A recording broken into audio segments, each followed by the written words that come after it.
The fluorescent lights in the basement morgue of Claridge Memorial Hospital had been humming the same mechanical dirge for 26 years, casting their sickly pallor over stainless steel tables that had seen too much death, too many questions left unanswered.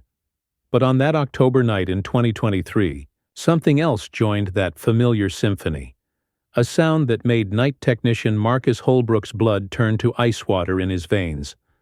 The persistent, rhythmic beeping of a pager that should have been silent for more than 2 decades. The sound came from behind the walls, muffled but unmistakable, echoing through the concrete corridors like a heartbeat from beyond the grave. And when Marcus finally traced that sound to its source, when he saw the name glowing on that ancient LED display, he knew that the ghost of Claridge Memorial was about to reveal her secrets at last. Elena Vasquez had been 28 years old when she vanished from the 3rd floor of Claridge Memorial Hospital on November 15, 1997. She was the kind of nurse that patients remembered years later, the one who would sit by your bedside during the graveyard shift when sleep wouldn't come, who knew exactly how you liked your pillows arranged, who could make even the most terrifying medical procedure feel manageable with just her presence in the room. In 1997, Claridge Memorial still bore the architectural fingerprints of the 1970s. Harvest gold linoleum floors that squeaked under white nursing shoes, wood-paneled walls that absorbed decades of whispered conversations and muffled sobs, and those peculiar salmon-colored curtains that hung around every bed like fabric barriers between life and death. The hospital served Winslow County, Oregon, a community of just under 40,000 people nestled in the shadow of the Cascade Range, where everyone knew everyone else's business, and where trust wasn't something you earned. It was something you were born into. Elena had grown up in this town, graduated from Winslow High in 1987, and returned after nursing school with a fierce determination to care for the people who had watched her grow up. She lived in a small apartment above Hendrick's Pharmacy on Main Street, drove a powder blue 1994 Honda Civic that she'd bought used from her cousin, and never missed Sunday Mass at St. Catherine's, where she'd been baptized as an infant. Her colleagues at Claridge Memorial knew Elena as someone who took her job seriously, perhaps too seriously. She would arrive 30 minutes early for every shift, meticulously checking her supplies, reading through patient charts with the dedication of someone studying sacred texts. She had a particular way of organizing her nursing cart: pain medications in the top drawer, sorted alphabetically, supplies in the middle drawer, arranged by frequency of use, and personal items in the bottom drawer: mints, tissues, and the small leather notebook where she recorded observations about her patients that went beyond their official medical records. Dr. Curtis Halber, who had been chief of internal medicine in 1997, remembered Elena as someone who noticed things others missed. She had this ability to sense when a patient was declining before the monitors showed it, he would later tell investigators. She'd call me at 2 a.m. about someone who seemed off to her, and 9 times out of 10, she was right. She saved more lives through intuition than most doctors save through training. The 3rd floor of Claridge Memorial was Elena's domain. She had requested the night shift permanently in 1995, claiming she preferred the quiet and the closer relationships she could build with patients who couldn't sleep. The floor housed 36 beds divided into 4 wings, and Elena knew every inch of those hallways, which floorboards creaked, which doors stuck, which rooms held the deepest sorrows, and which held the most hope. Her routine was as predictable as the sunrise. She would begin her shift at 11 p.m. by receiving report from the evening nurse, typically Sandra Kellman, who had worked days at Claridge for over 15 years. Elena would then make her first rounds, checking on each patient, adjusting IV drips, dispensing midnight medications, and offering the kind of comfort that couldn't be prescribed or billed to insurance. Around 2 a.m., she would take her break in the small nurses' lounge at the end of the East Wing, where she would eat the sandwich she packed every night, always turkey and Swiss on wheat bread from Morrison's Deli, and write in her personal journal, a habit she'd maintained since high school. After her break, she would complete her second rounds, document everything in the official patient charts, and prepare for the morning shift change at 7 a.m. The residents of Winslow County trusted Claridge Memorial implicitly. It was where they were born, where they brought their children for broken bones and fevers, where they said goodbye to their parents and grandparents. The hospital represented stability in a world that seemed to be changing too quickly for a small Oregon town to keep pace. In 1997, the internet was still a novelty. Cell phones were carried by only the most affluent residents, and the idea that someone could simply vanish from a hospital, one of the safest, most monitored places in town, was inconceivable. Elena's disappearance began not with drama, but with a whisper of confusion that gradually crescendoed into panic. She had been scheduled to work the night shift on November 14th, running into the morning of November 15th. Sandra Kellman, who was working a double shift that night to cover for another nurse who had called in sick, remembered Elena arriving at exactly 10:30 p.m., just as she always did. She seemed perfectly normal, Sandra would later tell police. She was wearing her favorite scrubs, the blue ones with the small floral pattern that her sister had given her for Christmas the year before. She had her hair pulled back in that low ponytail she always wore, and she was carrying that old leather tote bag she'd had since nursing school. She asked me about Mrs. Patterson in room 312, who'd been having trouble sleeping, and she mentioned that she'd brought some herbal tea that her mother recommended. The surveillance system at Claridge Memorial in 1997 was primitive by today's standards. A collection of black and white cameras that recorded onto VHS tapes, with most cameras focused on entrances, exits, and the pharmacy. The third floor had only 2 cameras, one at the main elevator bank and another at the emergency stairwell. The last footage of Elena showed her at 1:43 a.m., walking toward the east wing with her medication cart. She appeared calm, focused, entirely ordinary. She never appeared on camera again. At 2:15 a.m., Dr. James Morrison, the attending physician on duty, paged Elena to discuss a patient in room 318 who was experiencing complications. When she didn't respond after 10 minutes, he assumed she was busy with another patient. He paged her again at 2:30 a.m. Still no response. By 2:45 a.m., Dr. Morrison decided to find her himself. The third floor was quieter than usual that night. Most patients were sleeping soundly, and the typical chorus of call buttons and monitor alarms was mercifully absent. Dr. Morrison found Elena's medication cart abandoned in the hallway outside room 324. Mrs. Eleanor Chambers, an 82-year-old woman recovering from hip replacement surgery. The cart was exactly as Elena would have left it. Organized, locked, with her clipboard of patient information resting on top. Mrs. Chambers was awake when Dr. Morrison entered her room. She told him that Elena had been there perhaps 20 minutes earlier, had given her pain medication, and had sat with her for a few minutes to discuss her grandchildren. "She was such a sweet girl," Mrs. Chambers said. "She promised she'd check on me again before her shift ended. She said she wanted to make sure I was comfortable for the morning." Dr. Morrison began a systematic search of the third floor. He checked every patient room, every supply closet, every bathroom. He went to the nurse's lounge, where Elena's dinner sat half-eaten on the small table. Her leather tote bag was in her assigned locker, along with her street clothes and car keys. Her jacket was hanging on the back of her chair, her stethoscope draped over the armrest. By 3:30 a.m., Dr. Morrison had contacted hospital security. By 4 a.m., they had expanded the search to include the entire hospital. By 5 a.m., they had called the Winslow County Sheriff's Department. Detective Raymond Kushner, a 20-year veteran of the Sheriff's Department, arrived at Claridge Memorial as the sun was beginning to rise over the Cascade Peaks. He had known Elena since she was a child. His own daughter had been in Elena's graduating class at Winslow High.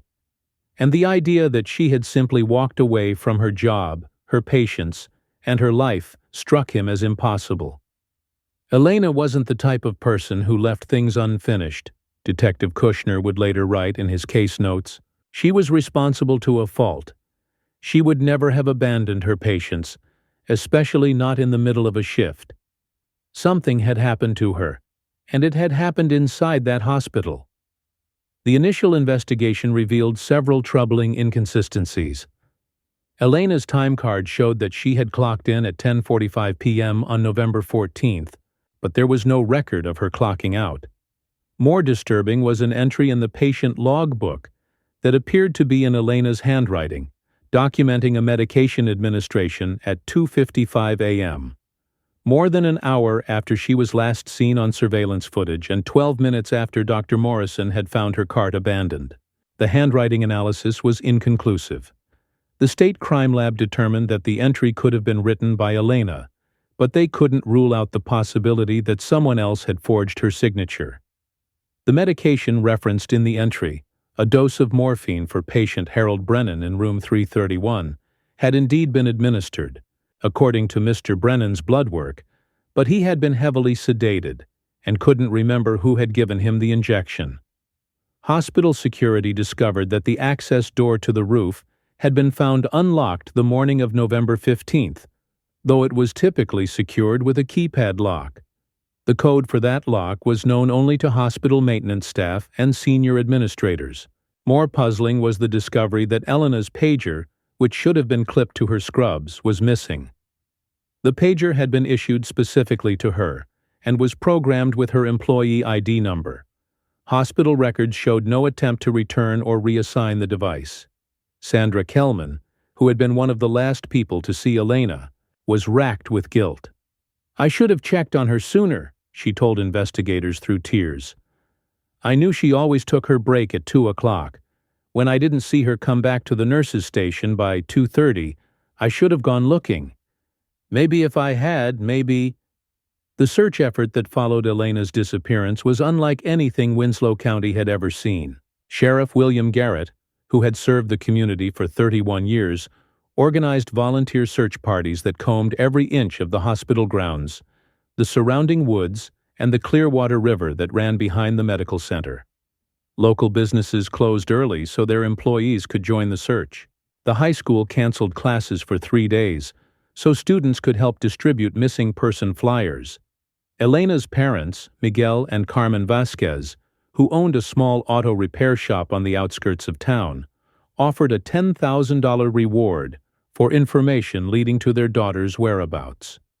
The money represented their life savings, accumulated over 30 years of fixing cars and trucks for their neighbors. "She's our only child," Carmen said at a press conference held in the hospital's main lobby. "If someone knows something, anything, please come forward. We just want to bring our little girl home." The town's response was immediate and overwhelming. Vigils were held every evening in Riverside Park, where hundreds of residents gathered to pray for Elena's safe return. Missing person posters appeared in every storefront window, on every telephone pole, and in every public building. The image chosen for the posters, Elena's hospital ID photo, showing her gentle smile and kind eyes, became as familiar to residents as their own family photographs. But as days turned into weeks, and weeks turned into months, the official search began to wind down. Police followed up on dozens of tips, interviewed hundreds of people, and investigated every possible lead. They found nothing. Elena Vasquez had simply vanished, as if she had never existed at all. Theories proliferated throughout the community like viruses, spreading from person to person, mutating with each retelling. Some believed Elena had been abducted by someone who had been watching the hospital, studying the patterns of the night shift staff. Others suspected she had witnessed something she shouldn't have seen, perhaps illegal drug activity or insurance fraud within the hospital itself. A few whispered that Elena had been having an affair and had run away to start a new life, though no one who knew her believed this explanation. The most persistent rumor involved the hospital's basement. Several staff members reported hearing faint beeping sounds coming from the lower levels in the days following Elena's disappearance. The sounds were always described the same way: rhythmic, electronic, reminiscent of a pager or medical device. Hospital maintenance investigated repeatedly but found nothing. The basement housed the hospital's mechanical systems, storage areas, and the morgue, places where few people ventured, especially during the night shift. Dr. Halber, who had worked closely with Elena for 2 years, became convinced that someone within the hospital was responsible for her disappearance. She knew everyone's schedule, everyone's habits, he told investigators. If someone wanted to harm her, they would have needed inside knowledge. They would have known exactly when she would be alone, exactly where to find her. The investigation officially remained open, but by 1999, Detective Kushner had been reassigned to other cases. Elena's parents continued to hope, continued to search, continued to believe their daughter would come home. But as years passed, the posters faded, the vigils stopped, and the town slowly learned to live with the unanswered questions that Elena's disappearance had carved into their collective consciousness. The third floor of Claridge Memorial was never quite the same. The East Wing, where Elena had been last seen, acquired an unofficial nickname among staff, the Cold Wing. Nurses working night shifts reported an inexplicable chill in that section of the hospital, as if the ventilation system couldn't quite warm the air to match the rest of the building. Some claimed to hear footsteps in the hallway when no one was there, the distinctive squeak of nursing shoes on linoleum. Others reported the sensation of being watched while tending to patients in rooms 320 through 330. New staff members were typically assigned to other wings until they had gained enough seniority to request specific areas. Even then, few chose the East Wing voluntarily. Those who did work there often requested transfers after a few months, citing an indefinable sense of unease that made their jobs more difficult than they should have been. Hospital administration made subtle changes over the years. The Harvest Gold linoleum was replaced with modern tile flooring. The wood-paneled walls were painted over with neutral colors. The salmon curtains were exchanged for standard white privacy screens. But no amount of renovation could eliminate the psychological weight that Elena's disappearance had left behind. Carmen Vasquez died of cancer in 2008, 11 years after her daughter's disappearance. At her funeral, many residents noted that she had never stopped believing Elena would return. Miguel continued operating the auto repair shop until 2015, when arthritis forced him to retire. He moved to Phoenix to live with his sister, leaving behind the house where Elena had grown up, the business where she had worked part-time during high school, and the grave where Carmen rested with a headstone that included Elena's name and the words, "Beloved daughter, still in our hearts." The case file on Elena Vasquez's disappearance filled 4 boxes in the Winslow County Sheriff's Department archives. Detective Kushner, who retired in 2012, had made copies of all the essential documents and kept them in his home office. Every few years, he would review the evidence, hoping to spot something he had missed, some connection that might finally provide answers. He never found one. New detectives occasionally reopened the case when leads emerged or when advances in forensic technology offered fresh possibilities. DNA testing, which had been primitive in 1997, became more sophisticated and accessible. Security footage that had been too grainy to analyze could be enhanced with digital technology. But Elena Vasquez remained as elusive in the digital age as she had been in the analog world of 1997. The hospital itself evolved with the times. Electronic medical records replaced handwritten charts. Digital cameras replaced VHS surveillance systems. Pagers, once the lifeline connecting medical staff, were gradually phased out in favor of smartphones and specialized communication devices. By 2020, most younger staff members had never used a pager and weren't entirely sure how they worked. Marcus Holbrook had been working as a night technician at Claridge Memorial for 8 years when he heard the sound that changed everything. At 34 years old, he was part of a generation that had grown up hearing stories about Elena Vasquez, but had never worked alongside anyone who knew her personally. To Marcus, Elena was more legend than person, a cautionary tale told to new employees about hospital security and personal safety. October 23, 2023, had been a typical Monday night shift in the basement of Claridge Memorial. Marcus was responsible for maintaining the hospital's mechanical systems, monitoring the backup generators, and ensuring that the morgue's refrigeration units maintained proper temperatures. It was solitary work that suited his introverted personality, and he had developed routines that made the long nights pass more quickly. Around 2:30 a.m., while checking the HVAC system near the morgue, Marcus heard something that shouldn't have existed. The clear, unmistakable sound of a pager beeping. The sound was coming from somewhere behind the walls, muffled but persistent, following the familiar pattern of a device trying to deliver a message. Marcus's first instinct was to ignore it.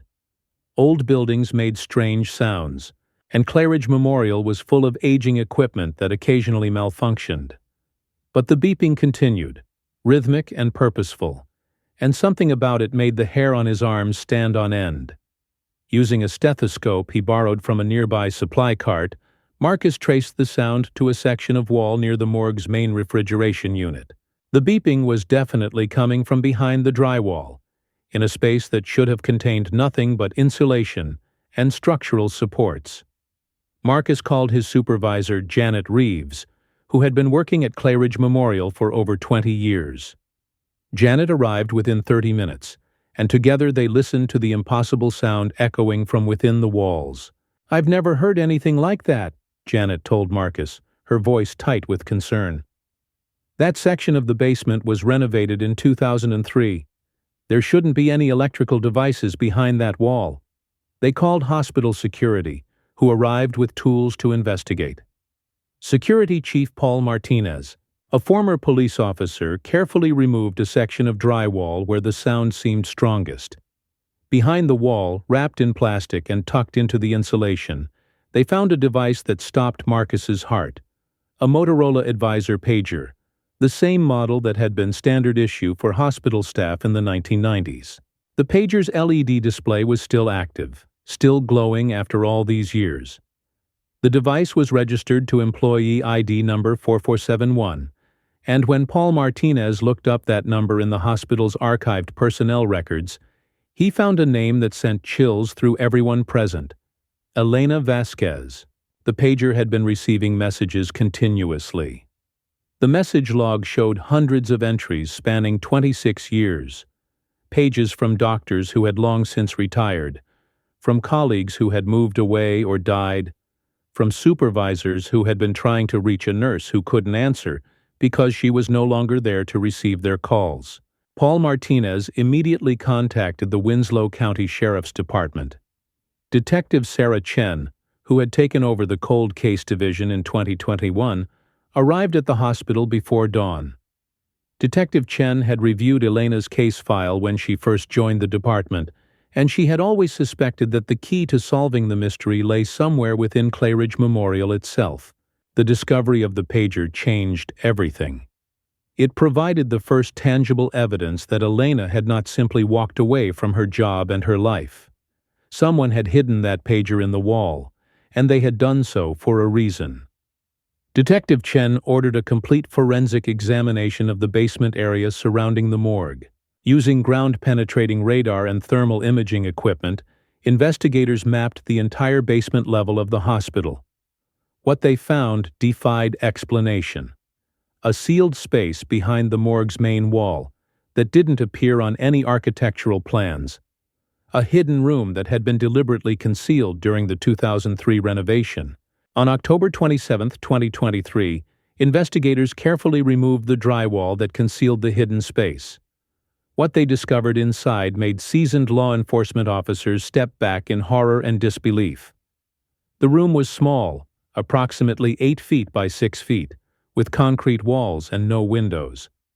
It had been someone's secret chamber, hidden from the world for more than 2 decades. Inside, investigators found the remnants of Elena Vasquez's final hours. Her uniform was there, the blue scrubs with the small floral pattern that Sandra Kellman had remembered so clearly. They were folded neatly and placed on a makeshift shelf, as if someone had been preserving them as a shrine. Her ID badge was nearby, the plastic cracked with age, but the photograph still recognizable as the woman who had vanished from the third floor. But most disturbing were the human remains, skeletal fragments that had been arranged with an unsettling care on a makeshift bed constructed from hospital blankets. The coroner's preliminary examination confirmed what everyone already knew. The remains belonged to Elena Vasquez. Dr. Patricia Donovan, the county's chief medical examiner, conducted the autopsy with the reverence typically reserved for sacred rituals. The skeletal remains told a story of violence and confinement. Elena's wrists showed evidence of restraint injuries consistent with zip ties or handcuffs. Her skull bore fractures that suggested blunt force trauma. Most chilling of all, several of her ribs showed signs of healing that indicated she had survived for some time after her initial injuries. The evidence suggests that Elena was held against her will for a period of time before she died, Dr. Donovan told investigators. The healing patterns on her bones indicate that she was alive for days, possibly weeks, after her initial abduction. Inside the hidden room, investigators found hundreds of handwritten notes, all signed with Elena's initials. The handwriting analysis confirmed that Elena had written them herself, apparently during her captivity. The notes detailed her experiences as a prisoner, her fear, her hope that someone would find her, and her growing realization that she might not survive. "Day 3, I think," read one note. "Still can't see outside. Someone brings water and crackers every 12 hours or so. I can hear the hospital's PA system through the walls. They're looking for me. I know they're looking for me. Why won't they let me go home?" Another note, written in shakier handwriting, read, "Day 8. Getting weaker. Haven't seen the person who's keeping me here since yesterday. Starting to think they're not coming back. If someone finds this, please tell my parents I love them. Tell them I tried to come home." The notes painted a picture of Elena's psychological deterioration during her imprisonment. Early entries were written in neat, controlled handwriting and contained detailed observations about her surroundings and her captor. Later entries became increasingly erratic, reflecting her growing desperation and declining physical condition. "Day 15, maybe? Can barely hold the pen. So thirsty. Keep hearing my pager beeping, but I don't have it anymore. They took it when they took me. Sometimes I dream that Dr. Morrison is paging me about Mrs. Chambers and I try to answer, but I can't move. I just want to go back to work. I just want to take care of my patients." The final note, barely legible, consisted of just a few words. "Please forgive me. I couldn't fight anymore. Tell everyone I tried." Hidden within the wall cavity, investigators also discovered a small video camera that had been concealed in a ventilation shaft. The camera was connected to a VHS recording system that had been programmed to document Elena's captivity. The tapes were severely degraded after 26 years, but forensic specialists were able to recover fragments of the recordings. The partial footage confirmed the horror that Elena had endured. She could be seen sitting on the makeshift bed, writing in her notebook, occasionally speaking to someone off-camera. Her condition deteriorated visibly over the course of the recordings. In the earliest footage, she appeared alert and defiant, demanding to be released. In later recordings, she seemed resigned to her fate, spending hours staring at the walls or sleeping. Most disturbing was the revelation that Elena's captor had visited her regularly, bringing food and water, monitoring her condition, and apparently engaging in conversations that weren't captured by the audio recording equipment. The presence of the camera suggested that someone had been documenting Elena's imprisonment for reasons that investigators couldn't yet understand. Detective Chen assembled a task force that included FBI behavioral analysts, forensic specialists, and cold case experts from across Oregon. The investigation expanded to include every person who had access to Claridge Memorial's basement areas between 1997 and 2003, when the hidden room had been sealed. The list of suspects was extensive but manageable. Hospital maintenance staff, security personnel, contractors involved in the 2003 renovation, and senior administrators who might have had access to architectural plans. Each person was interviewed, their backgrounds investigated, their whereabouts during Elena's disappearance carefully documented. The breakthrough came when investigators discovered that the 2003 renovation project had been overseen by Thomas Brennan, a hospital maintenance supervisor who had worked at Claridge Memorial from 1985 until his retirement in 2018. Brennan had been responsible for coordinating the basement modifications that had concealed Elena's makeshift prison. Thomas Brennan was 72 years old and living in a retirement community in Bend, Oregon, when Detective Chen knocked on his door in November 2023. He was a small, quiet man who had never married and had few close relationships outside of his work at the hospital. His colleagues remembered him as competent but unremarkable, someone who kept to himself and took pride in maintaining the complex mechanical systems that kept Claridge Memorial functioning. When confronted with the evidence, Brennan initially denied any involvement in Elena's disappearance. But when Detective Chen showed him photographs of the hidden room and Elena's handwritten notes, his composure cracked. After 6 hours of interrogation, Thomas Brennan confessed to abducting and imprisoning Elena Vasquez in November 1997. His confession revealed the disturbing psychology behind Elena's disappearance. Brennan had become obsessed with Elena over the course of several months, watching her work patterns, studying her routines, and developing elaborate fantasies about their potential relationship. He had interpreted her professional kindness toward patients as evidence of a deeper compassion that he believed could be directed toward him if only he could find a way to reach her. "She was so beautiful," Brennan told investigators, his voice barely above a whisper. "She cared about everyone she met.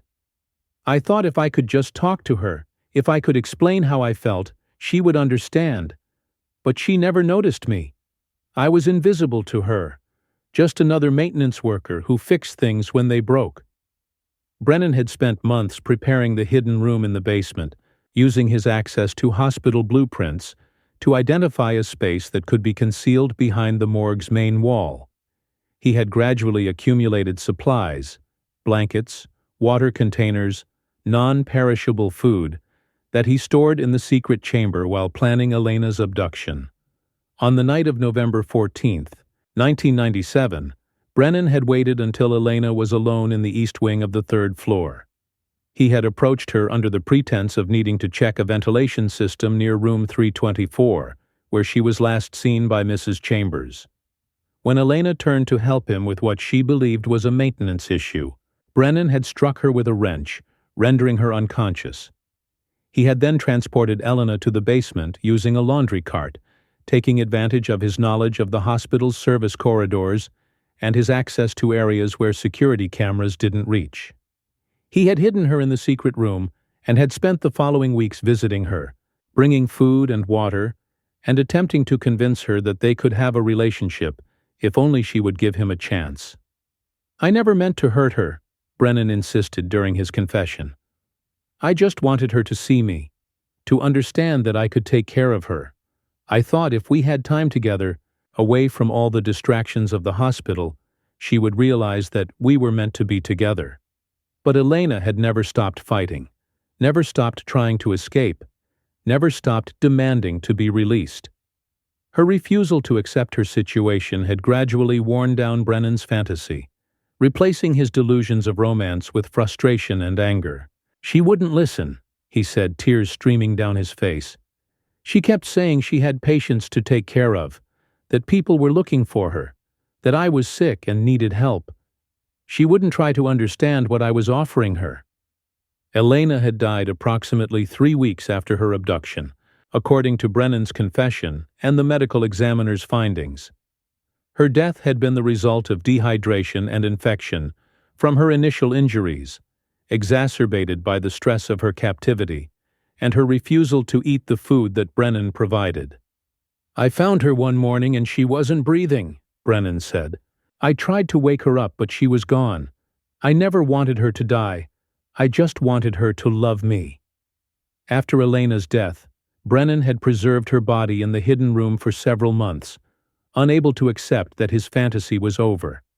Eventually, practical concerns had forced him to dispose of her remains, but he had kept her uniform, her ID badge, and other personal items as mementos of what he continued to believe had been their relationship. When the hospital's basement renovation had begun in 2003, Brennan had seen an opportunity to permanently conceal the evidence of his crime. He had arranged for the hidden room to be sealed behind new drywall, and he had hidden Elena's pager in the wall cavity, where it would continue to receive messages, a shrine to his obsession that he could visit whenever he worked in the basement. "I kept her pager charged," Brennan admitted. "I changed the battery every few years when I was doing maintenance work.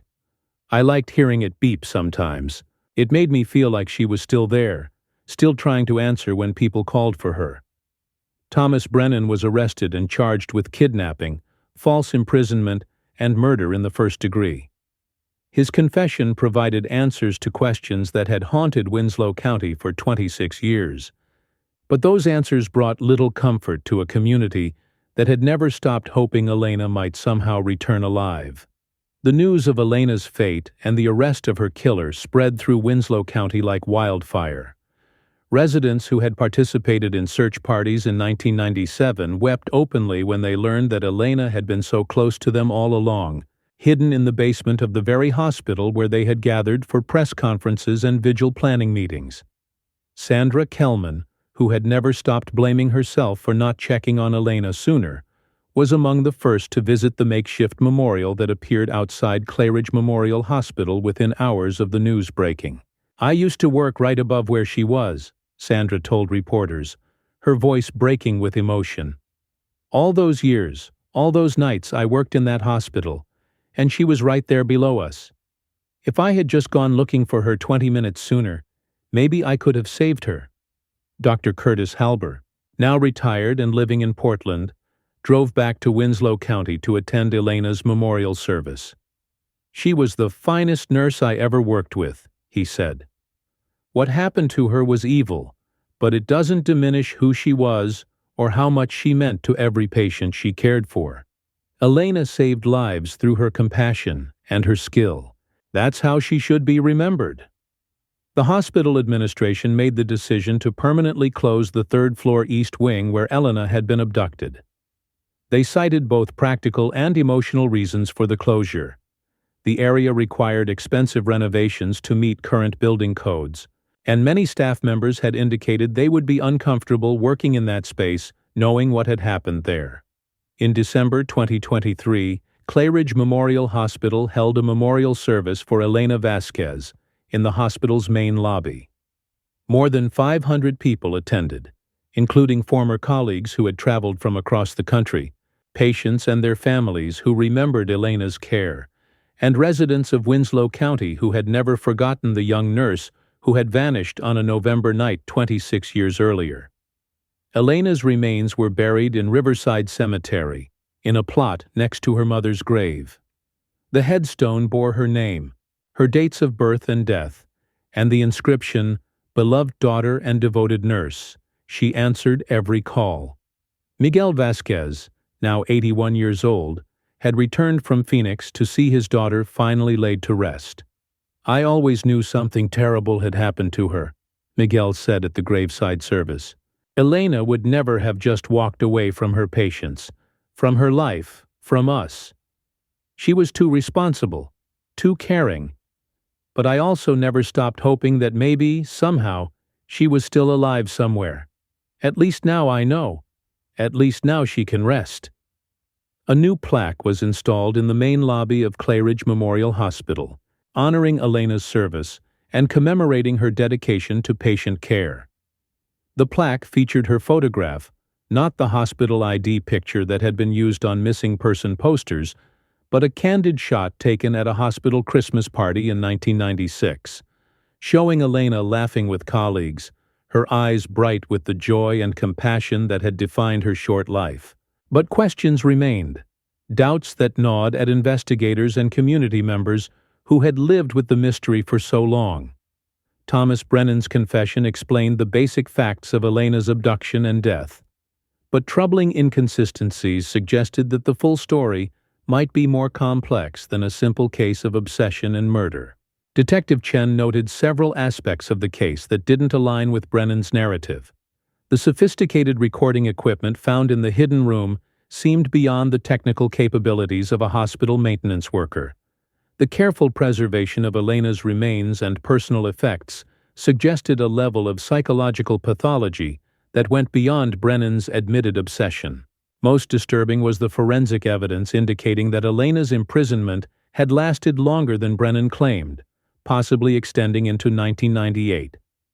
FBI behavioral analyst Dr. Michael Rodriguez, who had consulted on the case, believed that Brennan might have had an accomplice, or that his confession might be incomplete. The level of planning and preparation required to create that hidden room, to maintain it undetected for 26 years, and to preserve evidence in the way we found it, suggests a more sophisticated operation than one person could manage alone, Dr. Rodriguez told investigators. The mystery deepened when investigators discovered that Elena's pager had been receiving messages not just from hospital staff trying to reach her in 1997, but from unknown sources throughout the years. The message logs showed hundreds of pages from numbers that couldn't be traced, sent at regular intervals as if someone had been deliberately keeping the device active, keeping Elena's memory alive through electronic signals that reached out to her across the void of time. Some of these mysterious pages contained numeric codes that didn't correspond to any known hospital protocols. Others displayed brief text messages that chilled investigators to their core. "Still waiting for you," sent every November 15th since 1998. "Room 324 needs you," paged annually on the anniversary of Elena's last known patient interaction. "Come home," transmitted every Christmas morning for 26 years. Detective Chen traced the source of these messages through telecommunications records spanning 2.5 decades. What she discovered defied rational explanation. The pages had been sent from various payphones, prepaid cell phones, and internet services throughout Oregon and Northern California. The pattern suggested someone with intimate knowledge of Elena's case, someone who had been monitoring the investigation and commemorating her disappearance with ritualistic precision. Thomas Brennan, when confronted with evidence of these ongoing messages, became agitated and confused. "I never sent those," he insisted. "I didn't know how to send text messages to a pager. I just kept it charged so I could hear it beep when other people paged her. I never wanted to pretend to be her or send messages to her.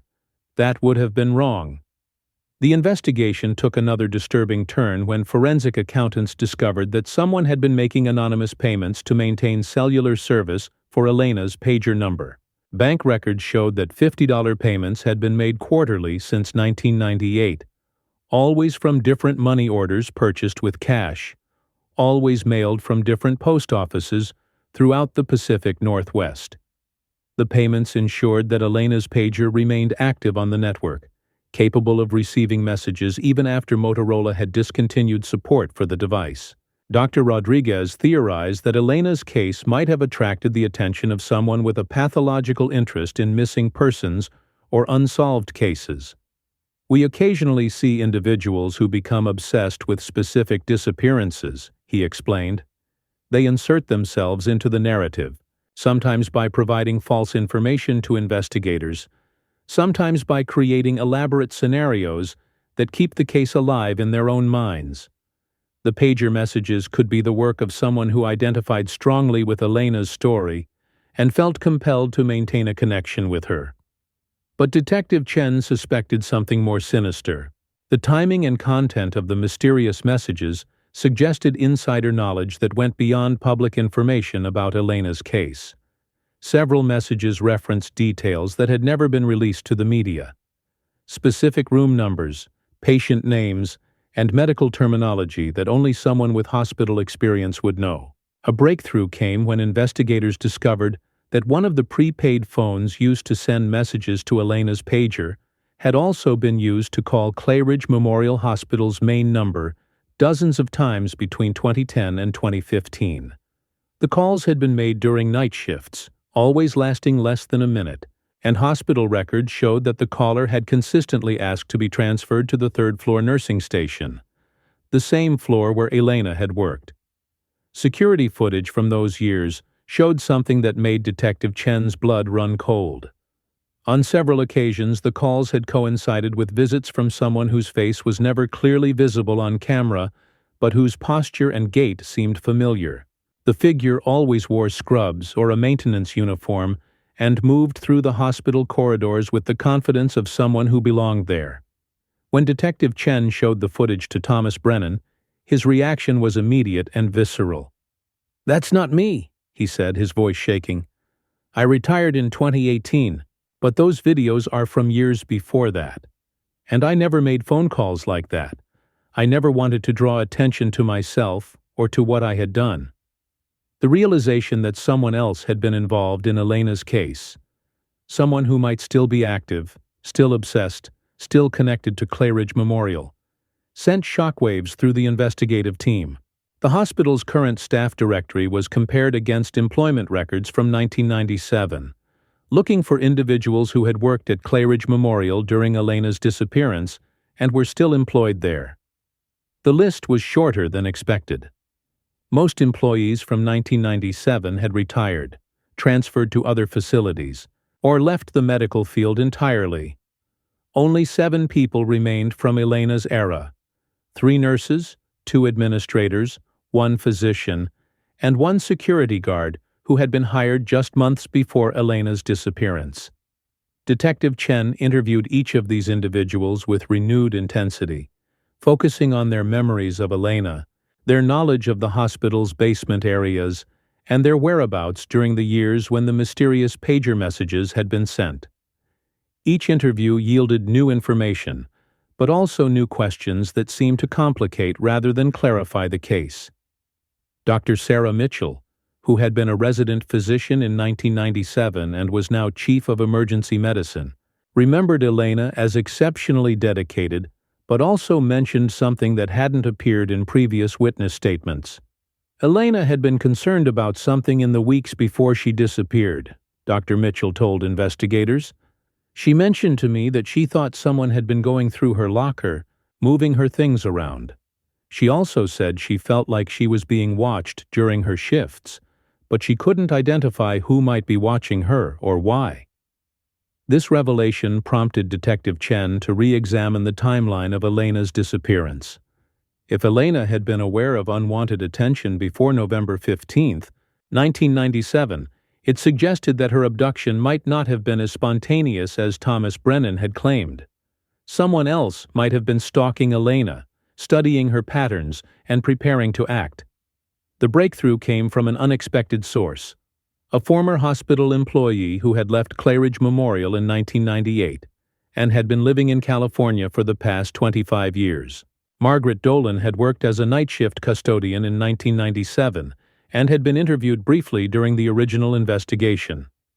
She contacted Detective Chen after learning about Thomas Brennan's arrest through news coverage of the case. "I never told anyone this before because I didn't think it was important," Margaret said during a phone interview. "But there was someone else who was interested in Elena, someone who used to ask me questions about her schedule and her routines. He said he was concerned about her safety, that he thought she was working too many double shifts and might be putting herself at risk." The person Margaret described was James Morrison, the same Dr. Morrison who had discovered Elena's abandoned medication cart and had raised the first alarm about her disappearance. Margaret remembered Dr. Morrison asking detailed questions about Elena's habits, what time she took her breaks, which patients she spent the most time with, whether she ever worked alone in isolated areas of the hospital. "He seemed genuinely concerned," Margaret recalled. "He said Elena was too trusting, that she needed someone to look out for her.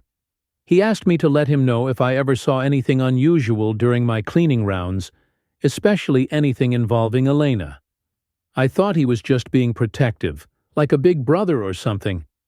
Detective Chen felt her pulse quicken as she listened to Margaret's account. Dr. James Morrison had been 34 years old in 1997, unmarried, and regarded by colleagues as somewhat of a loner despite his professional competence.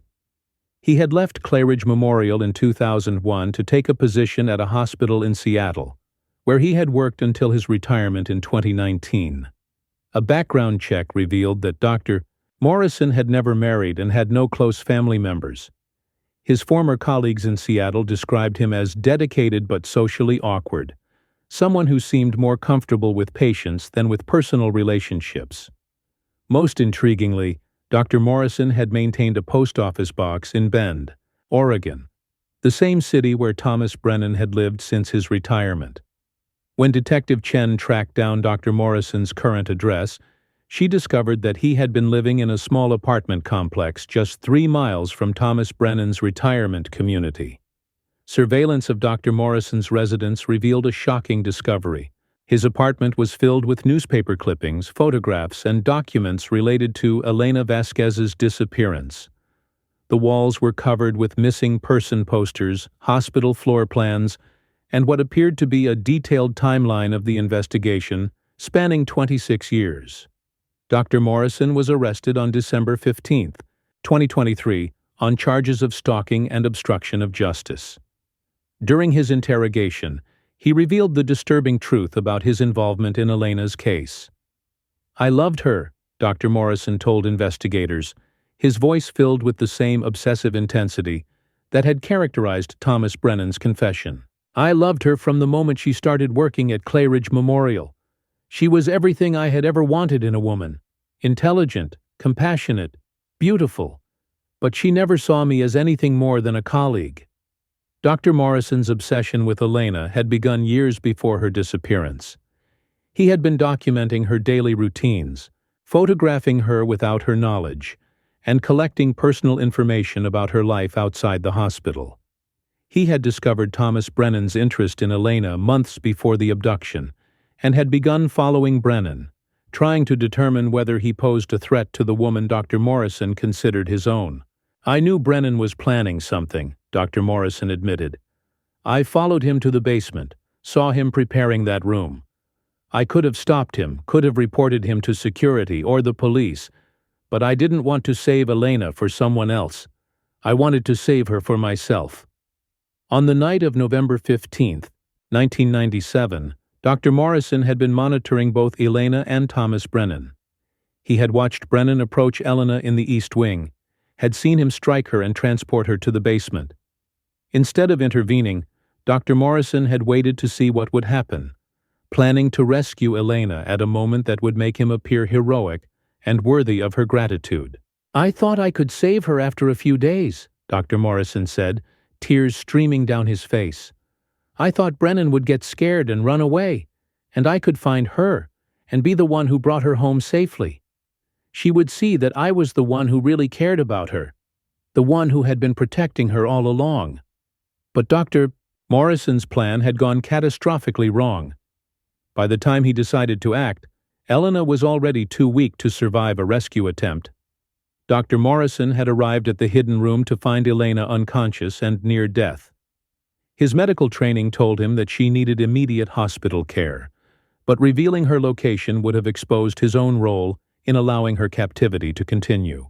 "I sat with her for hours, trying to decide what to do," Dr. Morrison confessed.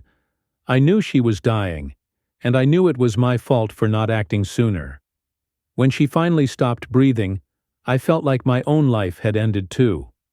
After Elena's death, Dr. Morrison had made a pact with Thomas Brennan. In exchange for Dr. Morrison's silence about the murder, Brennan would preserve Elena's remains and personal effects in the hidden room, creating a shrine that Dr. Morrison could visit whenever he worked late shifts at the hospital. For years, Dr. Morrison had maintained his obsession with Elena through ritual visits to her makeshift tomb. He had been the one sending messages to her pager, maintaining the cellular service that kept the device active, and creating the elaborate fiction that Elena was somehow still reachable, still connected to the world of the living. "I couldn't let her go," Dr. Morrison said. "Even after death, she was still the most important thing in my life. Keeping her pager active, sending her messages, it made me feel like we still had a relationship, like she was still listening to me." When Thomas Brennan retired in 2018, Dr. Morrison had followed him to Bend, Oregon, maintaining their twisted partnership in preserving Elena's memory. The two men had continued their shared obsession, with Dr. Morrison visiting Brennan regularly to discuss their memories of Elena and to plan ways to keep her case in the public consciousness. "We talked about her every week," Dr. Morrison admitted.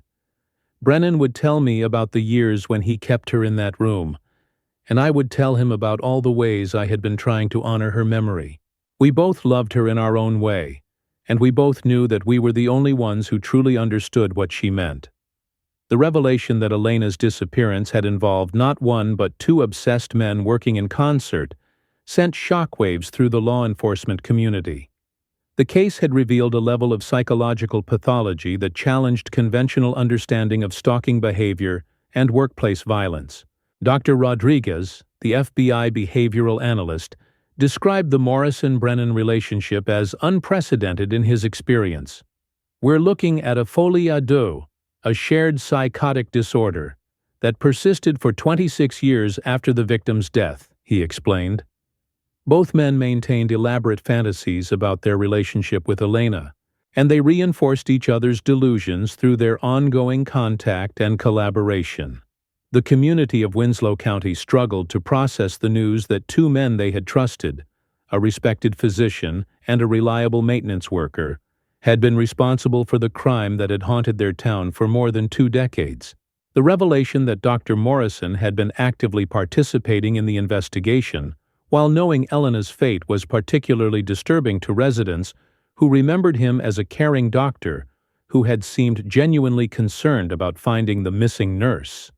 Thomas Brennan and Dr. James Morrison were both charged with murder in the first degree, kidnapping, and conspiracy.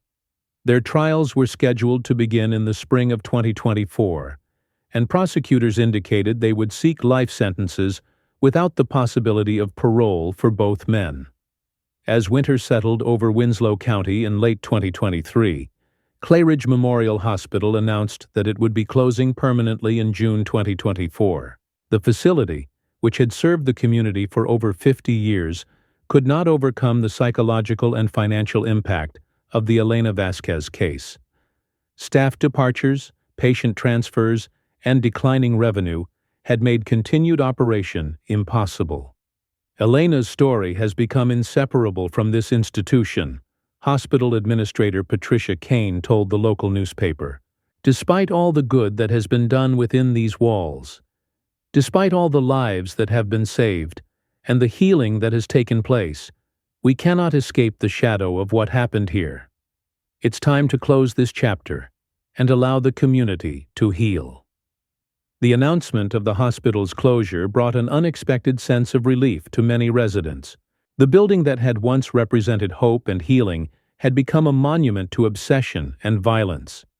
Its closure would allow Elena's story to find a different kind of ending, not the perpetual mystery that had defined it for 26 years, but a conclusion that honored her memory while acknowledging the darkness that had claimed her life. Elena's final memorial service was held in the same lobby where hospital staff had gathered for press conferences in 1997, searching for answers that had been hidden just beneath their feet.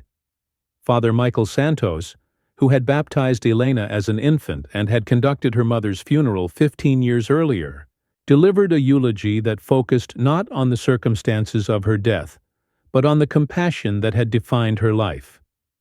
"Elena answered every call," Father Santos said, his voice echoing through the hospital corridors one last time. "She answered calls from patients who needed comfort in the middle of the night. She answered calls from families who needed someone to sit with them during their darkest hours. She answered calls from colleagues who needed her expertise and her gentle guidance. Even in death, Elena continued to answer calls. The call for justice, the call for truth, the call for closure that our community has needed for 26 years. The investigation officially closed on January 15, 2024, exactly 26 years and 2 months after Elena Vasquez had disappeared from the 3rd floor of Claridge Memorial Hospital. Detective Chen filed her final report with a mixture of satisfaction and sadness, knowing that while justice had finally been served, it could never restore the life that had been stolen, or heal the wounds that Elena's disappearance had inflicted on everyone who had known and loved her.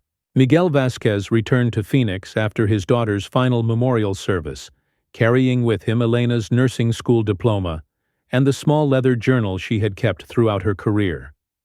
At 81 years old, he had finally found the peace that had eluded him for more than 2 decades, but it came at a cost that no parent should ever have to pay. "She's free now," Miguel told reporters as he prepared to leave Winslow County for the last time. "My Elena is finally free from whatever was keeping her in that terrible place. She can rest now, and maybe I can too." The building that had housed Claridge Memorial Hospital was demolished in the summer of 2024. City planners announced that the site would become a memorial park dedicated to healthcare workers who had served the community over the decades. A bronze statue of Elena, designed from the photograph that had appeared on missing person posters throughout Winslow County, would stand at the center of the park as a reminder of the dedication and sacrifice that defined her profession. But questions lingered in the minds of those who had lived through Elena's disappearance and its aftermath. The investigation had answered the fundamental questions about what had happened to her and who was responsible. But it had also revealed the terrifying reality that evil could hide in plain sight for decades, masquerading as concern and professionalism while nurturing the darkest of human impulses. The story of Elena Vasquez became a cautionary tale taught in hospitals throughout Oregon and beyond, a reminder that workplace safety extended beyond slip-and-fall accidents and infectious disease protocols, to include the psychological threats posed by individuals who might view healthcare settings as hunting grounds for their obsessions. Dr. Patricia Donovan, the medical examiner who had conducted Elena's autopsy, reflected on the case during a presentation to the Oregon State Medical Association. "Elena's death teaches us that the very qualities that make someone an exceptional healthcare worker, compassion, accessibility, willingness to help others, can also make them vulnerable to predators who exploit trust and professional relationships," she said. "We must remain vigilant not only for our patients' safety, but for our own." The pager that had led to Elena's discovery was placed in an evidence vault at the Oregon State Police headquarters, where it would remain as a testament to the persistence of both technology and human obsession. The device had continued functioning long after it should have been obsolete, carrying messages across decades of silence, bridging the gap between the living and the dead, with electronic signals that refused to acknowledge the finality of death. In the weeks following the demolition of Claridge Memorial Hospital, residents of Winslow County began to notice something strange. Electronic devices throughout the town, cell phones, tablets, medical alert systems, occasionally received brief, inexplicable signals that lasted only a few seconds before disappearing. The signals carried no message, no identifying information, just a brief electronic pulse that seemed to echo through the airwaves like a ghost in the machine. Technical experts from the telecommunications companies examined the phenomenon but found no explanation. The signals didn't originate from any known transmitter, didn't follow any recognizable protocol, and couldn't be traced to their source. They appeared randomly, affecting different devices at different times, but always carrying the same brief, purposeless pulse. Some residents chose to believe that the signals were simply the result of old equipment being decommissioned, radio waves bouncing off atmospheric conditions or interference from the demolition process. Others wondered if Elena was still trying to answer calls, still responding to pages from a world that had moved beyond the technology she had known, still reaching out through whatever medium remained available to her. The mystery of the phantom signals added one final layer of uncertainty to Elena's story, a reminder that some questions might never be fully answered, some connections might persist beyond the boundaries of rational explanation. In a case that had revealed the depths of human obsession and the persistence of technological memory, the possibility that Elena's spirit might somehow be encoded in the electronic networks of her hometown seemed neither impossible nor inappropriate. As autumn returned to Winslow County in 2024, Nearly a year after Marcus Holbrook had first heard the beeping in the hospital morgue, the community had largely found its peace with Elena's story. The memorial park where Claridge Memorial had once stood was taking shape, with pathways and benches that would provide a place for quiet reflection. Elena's bronze statue, cast from the image that had appeared on thousands of missing person posters, gazed peacefully toward the Cascade Mountains that had watched over her childhood and her brief career. But on quiet nights, when the wind moved through the valleys and the electronic networks that connected Winslow County to the larger world hummed with invisible traffic, some residents still listened for the sound of a pager that had refused to stop calling out across the darkness, seeking an answer that would never come. The story of Elena Vasquez had become more than a missing person case or a murder investigation. It had become a meditation on memory, obsession, and the technological artifacts that outlived their creators. In an age when communication devices were replaced every few years, and digital messages disappeared into the cloud, Elena's pager had demonstrated the unexpected permanence of electronic connection, the way that machines could preserve human longing long after the humans themselves had turned to dust. Dr. Morrison and Thomas Brennan were convicted of first-degree murder in separate trials held in the spring of 2024. Both men received life sentences without the possibility of parole, ensuring that they would spend their remaining years contemplating the magnitude of their crimes and the life they had stolen from a young woman who had wanted only to care for others. During his sentencing hearing, Dr. Morrison made a final statement that chilled everyone present. "I loved Elena more than anyone else ever did or ever could. I kept her memory alive for 26 years while the rest of the world forgot about her. She may be gone, but she'll never really be dead as long as I'm alive to remember her." The judge who sentenced Dr. Morrison, the Honorable Elizabeth Cameron, responded with words that would be quoted in law enforcement training materials for years to come. "Love does not imprison. Love does not hide away. Love does not steal someone's life and call it devotion. What you felt for Elena Vasquez was not love. It was possession, and possession is the opposite of everything that love represents." As the legal proceedings concluded and media attention began to fade, Elena's story settled into the collective memory of Winslow County as a reminder of both human vulnerability and human resilience. The town had survived the mystery of her disappearance, the horror of her discovery, and the trial of her killers. They had learned to live with unanswered questions and to find meaning in the midst of senseless tragedy. Elena's memorial plaque in the new park included a quote from one of her former patients, Mrs. Eleanor Chambers, who had been 82 years old in 1997 and had died peacefully in her sleep in 2019 at the age of 104. Mrs. Chambers had spent her final years telling anyone who would listen about the kind nurse who had sat with her during a frightening night in the hospital, who had promised to check on her again before her shift ended, who had kept that promise in ways that Mrs. Chambers could never have imagined. "Elena had the gentlest hands and the strongest heart of anyone I ever met," Mrs. Chambers had written in a letter to the local newspaper shortly before her death. "She made everyone feel like they were the most important person in the world. That's the gift she gave to every patient she cared for, and that's how I choose to remember her." But even as Winslow County moved forward with the business of daily life, one question continued to haunt the minds of those who had followed Elena's story most closely. It was a question that Detective Chen had asked during the investigation, that Dr. Rodriguez had pondered in his behavioral analysis, that residents whispered to each other in coffee shops and grocery stores throughout the community. If Thomas Brennan had hidden Elena's pager in the wall and Dr. Morrison had maintained its cellular service, if both men had been arrested and their twisted partnership had been exposed and dismantled, then who or what had been keeping that device charged for 26 years? The pager's battery should have died within days or weeks of being concealed, yet Marcus Holbrook had found it still active, still receiving messages, still glowing with electronic life that seemed to transcend the normal limitations of technology and time. Thomas Brennan, when questioned about this detail during his trial, had insisted that he had changed the pager's battery only a few times over the years, certainly not enough to maintain its function for more than 2 decades. Dr. Morrison claimed that he had never physically accessed the hidden room after Elena's death, that his role had been limited to sending messages and maintaining the cellular service from a distance.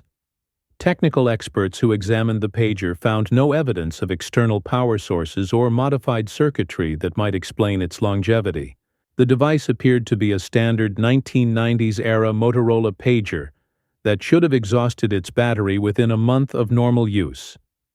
Yet it had somehow continued operating for 26 years, receiving hundreds of messages, maintaining its connection to networks that had themselves evolved beyond recognition. The mystery of the pager's impossible endurance became the final unanswered question in Elena's case, a technological miracle that seemed to defy rational explanation. Some theorized that atmospheric conditions in the hospital's basement had somehow preserved the device's function. Others suggested that electromagnetic fields from the building's electrical systems might have provided a trickle charge that extended the battery's life far beyond its normal capacity. But as autumn deepened into winter in Winslow County, as the memorial park took its final shape, and Elena's bronze statue was installed facing the mountains she had loved, a different explanation began to emerge in the conversations of residents who had lived through the mystery and its resolution. Perhaps Elena herself had been the power source that kept her pager alive all those years. Perhaps her determination to answer every call, to respond to every patient's need, to fulfill every promise she had made, had somehow transcended the boundaries of death and infused her electronic lifeline with a persistence that no mere battery could provide. It was not a scientific explanation, not something that would satisfy forensic investigators or technical experts, but for a community that had learned to live with mystery, that had discovered meaning in the midst of tragedy, that had watched a young nurse's compassion inspire decades of searching and remembrance. The possibility that love could power machines seemed no more impossible than any other aspect of Elena's story. The last entry in Detective Chen's case file, written on a snowy December evening as she prepared to close the investigation forever, captured the strange peace that had settled over Winslow County in the wake of Elena's discovery. Case officially resolved. Perpetrators identified, arrested, and convicted. Victims' remains recovered and laid to rest. Family notified and provided closure. Community healing process initiated. All physical evidence cataloged and secured. All outstanding questions answered to the extent possible given available evidence and witness testimony. Note: electronic device, Motorola Advisor Pager, evidence item, Dr. 127, continues to function despite absence of logical power source. Device has been examined by multiple technical experts who cannot explain its continued operation. Recommend future investigators consider this anomaly as potentially relevant to understanding the psychological and emotional impact of this case on all parties involved. Elena Vasquez answered every call during her life. The evidence suggests she may still be answering calls today. Case closed, but connection remains active. And in the months that followed, as spring returned to the Oregon mountains and life continued its eternal cycle of renewal and loss, residents of Winslow County occasionally reported hearing electronic sounds in the early morning hours. Not quite paging signals, not quite phone rings, but something in between. Something that seemed to carry across the valley like a voice calling softly through the dawn. They never tried to answer these phantom calls, never attempted to trace their source or explain their origin. They simply listened, and remembered, and felt grateful that somewhere in the electronic networks that connected their small community to the larger world, Elena Vasquez was still on duty, still ready to respond, still keeping watch over the people she had promised to care for until the end of time. But if she died that night in 1997, if her body had been found and her killers convicted, if her story had finally been told and her memory properly honored, then who kept her pager charged for 26 years? Who maintained that impossible connection between the world of the living and whatever realm lay beyond? Who ensured that Elena's promise to answer every call would persist long after she was no longer there to answer? The question lingered in the mountain air of Winslow County like morning mist, beautiful and mysterious and ultimately unanswerable. A final reminder that some mysteries are meant to be lived with rather than solved, some connections are stronger than death, and some calls echo across eternity, waiting for an answer that may never come but will never stop being sought.